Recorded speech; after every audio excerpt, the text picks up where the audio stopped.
Hi everyone, welcome to my channel Science City Classes by Karuna. Degree third year and 6th sem. మన question పేపర్లో question number 3 and 6లో and question number 10లో మహాకవి శాస్త్రాకార విభాగ నుండి క్వశ్చన్స్ ఉంటాయి. మనకు కవిపత్యాలు 6 ఉన్నాయి.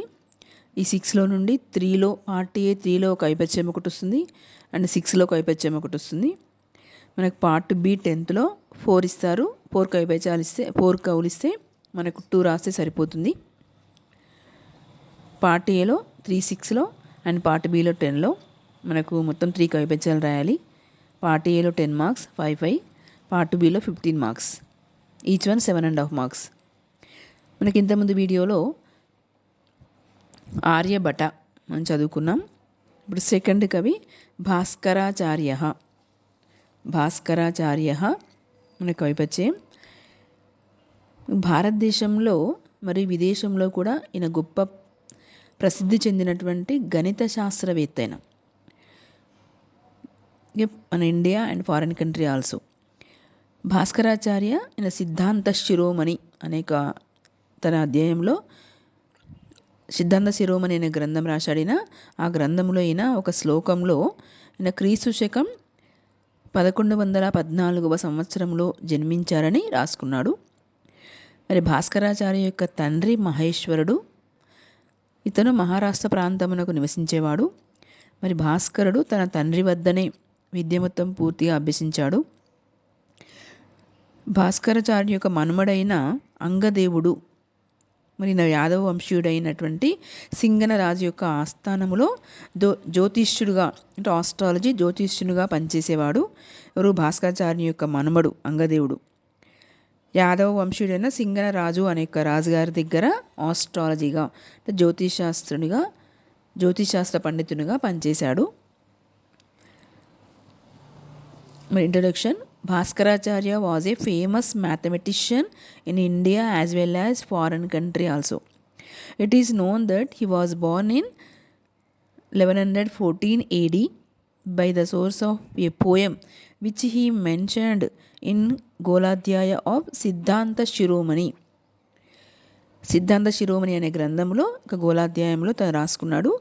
తన యొక్క డేట్ ఆఫ్ బర్త్ రాసుకున్నాడు. 1114 సంవత్సరంలో జన్మించాడని రాసుకున్నాడు. Bhaskaracharya's father was Maheshwara. He lived in the region of Maharashtra. He studied all branches of education and mathematics in the presence of his father only. The Angadeva, the grandson of Bhaskaracharya, was an astronomer in the court of Singanaraju, who belongs to Yadava dynasty. Next, work of Bhaskaracharya. Bhaskaracharya యొక్క రచనలు. వీరు 63వ సంవత్సర వయస్సులో సిద్ధాంత శిరోమణి అనే గ్రంథం రచించారు. మరి 69 సంవత్సరంలో కరణ కుతూహలం అనే మరొక గ్రంథాన్ని రాశారు. నెక్స్ట్, భాస్కరాచార్యులు రచించిన సిద్ధాంత శిరోమణి అనే గ్రంథము అత్యంత ప్రామాణికమైనది, చాలా ప్రసిద్ధి చెందింది. మరి దీనిలో మనకు 4 భాగాలు ఉంటాయి. లీలావతి, బీజగణితం, గణితాధ్యాయం, గోళాధ్యాయ అనే యొక్క 4 భాగాలు ఉంటాయి. వీటిలో మొదటిదైన లీలావతి అనే గ్రంథమునకు భాస్కరాచార్య కూతురు పేరు లీలావతి, అంటే ఆమె పేరుతోటే ఆ భాగమునకు నామకరణం చేశారు, పేరు పెట్టాడు. ఫస్ట్ వన్ లీలావతి, అంటే భాస్కరాచార్య యొక్క కూతురు పేరు లీలావతి కాబట్టి ఆమె కూతురు పేరు పైన ఆ యొక్క భాగానికి లీలావతి అని పేరు పెట్టాడు. నెక్స్ట్ సెకండ్ వన్ బీజగణితం, థర్డ్ వన్ గణితాధ్యాయం అని గోళాధ్యాయ. ఫస్ట్ మనకు లీలావతి అనే భాగంలో దీంట్లో మనకు 20 to the power 27 వరకు సంఖ్యలు గణించాడు.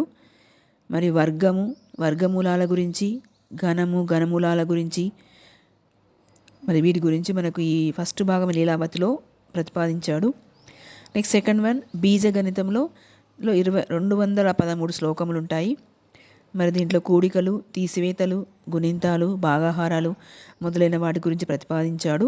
మరి 0 యొక్క ఉపయోగం కూడా చెప్పాడు ఇందులో. గణితాధ్యాయం అనే భాగంలో మరి దీంట్లో గ్రహ గణితం గురించి స్పష్టమైన రూపంలో విపులంగా మనకు ప్రతిపాదించాడు. నెక్స్ట్ గోళాధ్యాయం ఈ గోళాధ్యాయము అనే గ్రంథంలో శుభ అశుభ కర్మల గురించి మరియు గణితము జ్యోతిష్యం యొక్క ఆవశ్యకత వివరించాడు. సూర్యగ్రహణము చంద్రగ్రహణము మొదలైన వాటికి సంబంధించిన విషయాలు స్పష్టంగా ఈ గోళాధ్యాయంలో వివరించాడు. ఫస్ట్ దాంట్లో పవర్స్ 10⁻27 అండ్ వర్గాలు వర్గమూలాలు ఘనమూలాలు వీటి గురించి చెప్పాడు. సెకండ్ దాంట్లో తీసివేతలు కూడికలు భాగాహారం వివరించాడు. నెక్స్ట్ థర్డ్ దాంట్లో గ్రహగణితం గ్రహాలు ప్లానెట్స్ గురించి మొత్తం స్పష్టంగా వివరించాడు. గోళాధ్యాయంలో నెక్స్ట్ శుభాశుభ కర్మలు జ్యోతిష్యం గురించి సూర్యగ్రహణ చంద్రగ్రహణం గురించి ఎక్లిప్స్ మరి డిస్టెన్స్ ఎంత ఉంటుంది అవి స్పష్టంగా వివరించాడు. Works of Bhaskaracharya. The historian says that at the age of 63 he wrote Siddhanta Shiromani and the age of 69 he wrote Karana Kutuhalam. The work Siddhanta Shiromani of Bhaskaracharya is the most fundamental book. It containing 4 parts, namely Leelavati, Bijaganita, Ganitadhyaya and Goladhyaya. The first one Leelavati is also known as Patiganita. మన లీలావతికి పాటిగణిత అని కూడా పేరుంది. It is said the Lilavati was the name of Bhaskara's daughter. Bhaskaracharya daughter పేరు పైన మనకు లీలావతి అని పేరు పెట్టుకున్నాడు. Next the first part Bhaskara contains number of up to 20⁻27 all calculations such as cube roots, additions, subtractions, multiplications, divisions, square root, the rules of 3, 5, 7 and 9 etc. discussed. The second part of the Bijaganita contains 213 verses. Bhaskara used both the positive and negative numbers. The value of 0 is proved in this Bijaganita. These 2 parts Leelavati and Bijaganita were translated into Persian language also. The third one Ganitadhyaya is discussed about Graha Ganita very clearly and also discussed about mention of the planets. The fourth part Goladhyaya deal with planetary position and astronomical calculations etc. in detail. The eclipses of the sun and moon related topics discussed in this part. మనకు భాస్కరాచార్య గురించి he is the famous mathematician in India and foreign country also. మనం తెలుగులో రాయొచ్చు ఇంగ్లీష్లో రాయొచ్చు. మీరు part A and part B ఉంటుంది. Part ఏలో ఓన్లీ మనకి నా వర్క్స్ ఉన్నాయి కదా ఆ వర్క్స్ వరకు రాసి సరిపోతుంది. మరి వాటి గురించి డీటెయిల్గా చెప్పడము లీలావతి బీజగణిత గణితాధ్యాయ గోళాధ్యాయ డీటెయిల్గా చెప్పడం మనం పార్ట్ బిలో రాసి సరిపోతుంది. మనకు పార్ట్ ఏలో మాత్రము ఆ యొక్క నేమ్స్ వరకు రాస్తే సరిపోతుంది. ఆయన ఎంతవరకు రచనలు రాశాడు, ఆయన యొక్క ఇంట్రడక్షన్, నెక్స్ట్ ఆయన యొక్క డేట్ ఆఫ్ బర్త్, ఆయన ఏం రాశాడు అంతవరకు పార్ట్ ఏలో రాస్తే సరిపోతుంది. పార్ట్ బిలో మనకు అది యాడ్ చేసుకుంటూ వాటి గురించి డీటెయిల్గా మనం వివరించాలి. ఇది పార్ట్ బి. పార్ట్ ఏలో 5 మార్క్స్ కదా సరిపోతుంది. అది పార్ట్ బిలో 7.5 మార్క్స్. ఓకే, ఈ వీడియో మీకు నచ్చినట్లయితే లైక్ చేయండి, షేర్ చేయండి, సబ్స్క్రైబ్ చేయండి.